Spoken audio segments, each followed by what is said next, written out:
Au début, ce projet n'était qu'une idée, une simple fleur. Mais nous voulions créer quelque chose de différent, quelque chose de vivant. Pas une œuvre qui regarde le monde, une œuvre qui réagit au monde, à la lumière. Hi, I'm Théo. Hello, I am Lola. Hi, my name is Quentin. And I'm Gabi. And together, we created Termina Flower 2000. Le thème du concours était simple. L'ingénierie au service de l'art. Mais derrière cette phrase, une vraie question est apparue. Comment transformer une invention en émotion?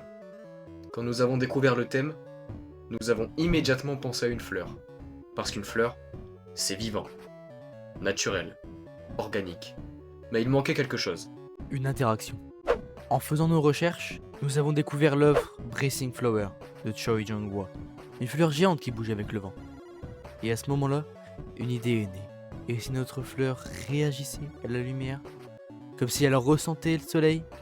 Mais une idée ne suffit pas.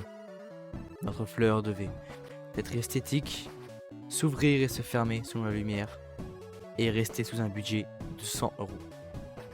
Très vite, les problèmes sont arrivés. Comment cacher les fils? Comment faire bouger les pétales naturellement? Quel moteur utiliser? Nous avons testé, raté parfois, puis recommencé, encore et encore. Finalement, nous avons trouvé notre solution. Les fils passent dans la tige pour rester invisibles. Un servomoteur contrôle les pétales, et grâce à un capteur de lumière connecté à une carte microbit, la fleur peut réagir automatiquement. Avant même la fabrication, nous avons modélisé chaque pièce, chaque angle, chaque mouvement. Parce qu'en ingénierie, une bonne idée doit aussi être réalisable. Puis, il est arrivé le moment le plus important. Le test. La lumière est détectée. Le moteur tourne. Les pétales bougent. Et pour la première fois, la fleur s'ouvre. À cet instant, Termina Flower 2000 n'était plus un projet. C'était devenu une œuvre vivante. Et ce projet pourrait aller encore plus loin. Imaginez une immense fleur interactive dans une ville.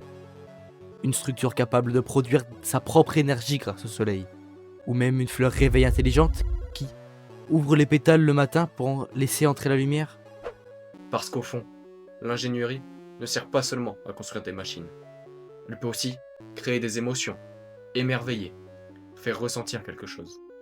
Et c'est exactement là ce que représente notre projet. L'ingénierie au service de l'art.